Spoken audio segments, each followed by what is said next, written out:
bar stools. Yeah, it is. These are the these have been around for a while, but they're comfy. They turn into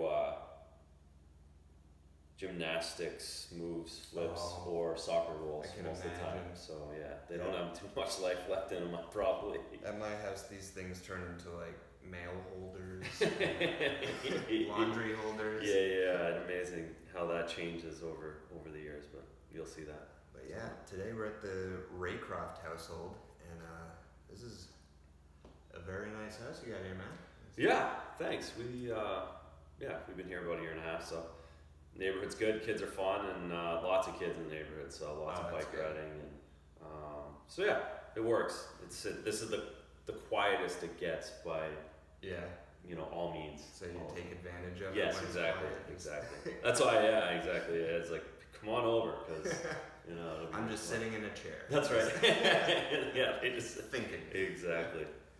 Listening to my thoughts. So who does the your wife does interior decorating, right? She does. So she's she obviously has to contain a lot of her creativity because of the kids and the dog, and what she'd really love to do, and also me, cracking the whip on what she's allowed to actually spend now that being retired. But yeah, she's very good at it, and good eye. So we have a few projects on the go for the winter, and that's enough to keep her happy. Nice. Yeah. Gonna install a pool or something? No, don't even start. Don't bring that up. Oh man, the pool. No. It sounds like that's come up before. Oh yeah, yes, it has. But there's no. I'm not giving in on that one. Yeah, I'm not giving in on that. See, I'm the other way. Once I have a house, you're a pool guy. Huh? Yeah. Did you have a pool growing up? Nope. No. I think that's why. Got it. Because I'm like. Yeah. I was always the kid that was like, yeah, well, I got a sprinkler. Yeah. I need a large body of water. I need to either be near the ocean or near a pool. All right. And right now, me and my wife are in a studio apartment, as I was telling you, and we're saving for a house. And I'm very close to getting one of those inflatable hot tubs. Yeah. For the studio. Yeah, the soft tub. Oh yeah. Yeah, 100%. I don't think the landlord would really care, but not until it leaks or floods until something happens. Yes, and then it's a problem. But yeah, my wife cracked the whip on that one too. She's also the designer of our household. Gotcha. Yeah, the soft tubs don't fit the living room decor. Yeah. By any means. I just can't wait to have another room, because like I was saying, we live with 4 animals, 3 cats and a dog, and so we live with the litter box right now. Yeah. Cats produce a lot. I can't wait to have a basement to set it and forget it. Yes. Yeah. Those they can be. They produce a lot, like you said. That's. I'm not a cat guy. I'm allergic. Deathly allergic to cats. Yeah. Like I'm like my sister-in-law and brother-in-law. They have cats, and I've gotten used to being over there for like an hour or 2 hours, but after that, it's like my head explodes essentially. And that's crazy. Like, but dogs don't bother me. Did you have dogs growing up? We had a dog, when I was probably 10 or 11, we got a dog, and it wasn't an issue, but, I had allergy shots all the way through growing up, and if I went to like a kid's house that had a cat when I was a kid, it was like... Really? Yeah, so I like avoid cats. And the crazy thing, of course, cats are like smart enough to know who's avoiding them, so they're the ones, they jump right on my lap all the time. That's how they are. Yeah, they know that they're messing with me, so yeah, just not a cat person, but because of the allergies, it's crazy. Ever since I started doing like the podcast and like before we were co-hosts, and I was having like tons of guests on, because I don't like hearing myself talk by myself, and I don't know why anyone else would, but I started having people over at the place I was living before, and I had a podcast studio in the basement, and it seemed like everyone that would come over would be like, you have cats, man? 3 of them, why?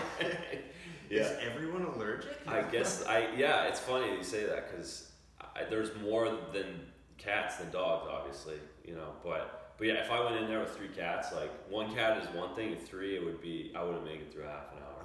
Oh, well, good thing we did this at your place. Yeah, I guess so. It might be fun to watch me start sneezing, and eyes watering, and Podcast doesn't have any insurance. No, we don't need an EpiPen. It's not that bad. It's not like a blow up that bad, but it's uncomfortable. It just ruins your day. My morning, anyways. Yeah, till I have a shower. Well, yeah, this is a nice setup, and we're definitely working on a studio. I know it's starting to look a little confusing. We're jumping around from like a bar, now we're in a living room. Yeah, it's two very contrasting scenarios. But yeah, it's a nice place, and you have kids and animals, and like I was saying before, my dad always made sure I knew that he would always say you can have nice things or you can have kids and animals, and guess which one I fucking picked. Yeah, that's where we're at, no question. And yeah, so happy, or I should say merry hockey season. Yeah, happy opening day, huh? It's gonna be fun. It's certainly, we just talked about, schedules get busy this time of year, certainly. Yeah. It amazes me, just how quiet things get here in the summer, just in general. Everybody across all, whether you're selling, whether you're real estate, whether you're a doc, I guess doctors are a little different, but even that, it's like everything shuts down around here. And so yeah, it's my calendar got real busy the last couple weeks, and then with hockey season started, it makes things a lot more fun and gives you something to flip the TV on at 9 o'clock every night. So will you be, I don't know if you could talk better or if you even know, will you be doing more Bruins? I'm going to be doing some Nesson games, yeah. Nice. I'm starting up next month, so it'll be kind of around Thanksgiving where you'll be able to check me out. I think obviously the schedule's pretty light at the start of the year, especially the NHL's really made an effort the last few years to not go against football, not go against baseball playoffs, and kind of save their dates. So they do, they're really spreading it out the first 2-3 months of the season. So not many games, but so I'm looking forward to getting on there next month. So now they're scheduling around the other sports instead of just bumping us for a what is it, spring training? Yeah, that's in the springtime. Yeah, spring training against the Miami Marlins or whatever their names are. Yeah, it doesn't make any sense, but it's the way it goes. What was it? Yeah, so certainly they're trying not to go up against. I mean, it's not really in the league's best interest to go up against the NFL on a Sunday afternoon. Doesn't really. Not a smart business. Not many eyeballs on the hockey television in October. So. Oh man, but so that's catch Andrew Raycroft on the old Nesson channel. And then if you fall asleep watching the game and you wake up and you're hungover, I'll be on. There you go. Perfect. Yeah, late. That's Dirty right. Water TV. I heard that so many times this past summer is I was watching the Red Sox and I got drunk and fell asleep and then I woke up and you were on the TV. I'm like, no one's tuning in. Everyone sees me by accident. The ratings don't know that though, right? I don't know what the ratings are. Yeah, as long as the TV's on, I think you're good. Yeah. So I'm not gonna. That works. I'm not gonna ask. No. You don't ask those questions at all. But yeah, it's fun. So. Yeah, I've got to watch this year. Last year I started out and, you just kind of get caught up with, like I said, with the kids and, you get busy and you just watch a period here and there. And then all of a sudden I was asked to go on Nesson. I was like, all right, I got to cram here and get to know. So this year I've got a head start, so I'll be able to watch the games at least in the, I know, have a good base of what's going on right from the start. So I think I mentioned or asked you this off air one time, that when you start doing the games on Nesson and breaking it down in between periods, do you for me anyway, I'm writing now for for WAF.com and there's a lot of eyes on it and I'm like, oh god, nah, I really gotta pay attention now, and I'm taking notes and I'm overthinking it to where I'm did I forget something? Should I do you ever get where you're trying to uber focus and you're I don't know, I feel it just kind of messes me up when I'm No, you can definitely overthink it, especially I found especially on, and it's probably similar to writing where you need to you need flow for, you just Yeah. kind of, I'm assuming it just kind of comes out. I'm certainly not a writer by any means, but with the TV it's a really set time schedule. So you can have all these great thoughts, but you only get 35 seconds to say it. Yeah, that's where So I feel you like really have to like spit it out, and you really have to be concise, and that's been the good learning part of that for me, is learning how to, and that's why Billy and Barry and Dale are so good, because they have that timing down.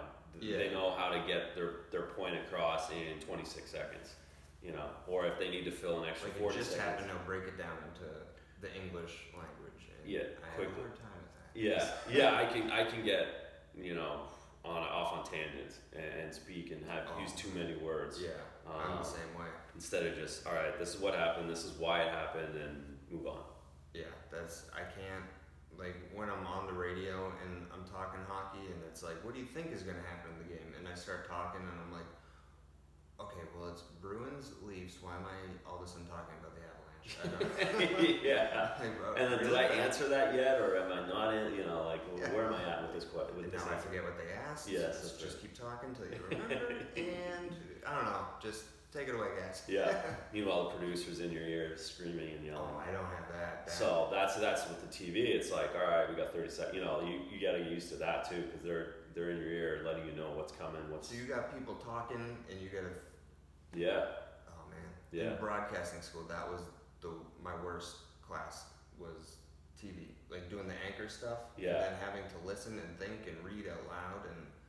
Yeah. Also watch like stuff on the monitor that I could not do. Like I was doing some of the alumni games when we started talking, and John Horrigan, who does the play-by-play, he was like, "Yeah, well, this is just how I do it," and like he's got it down to a science. Like he's so good at it. Yeah. And I was like, "Yeah, you can teach me how you set the game up, but I can't look at something and make it come out into words like as I'm watching it. Like I need to like wait, like play. I don't know how play-by-play people do it, but even just watching the TV, like when you guys come back, I'm like, how is he like breaking down? Like, see, they need to be over here, and then at the top of the circle. I'm like, I know that, but I don't think I would know to say it. Yeah, process it quickly. They're good.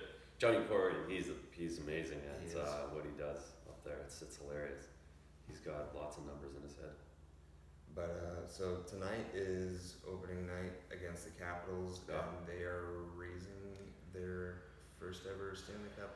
Yeah, Ovi and the crew will be excited tonight. It's always, it'll end up being a tough game for Washington. There'll be a big celebration, a long time. Everyone will be sitting around, and then, you get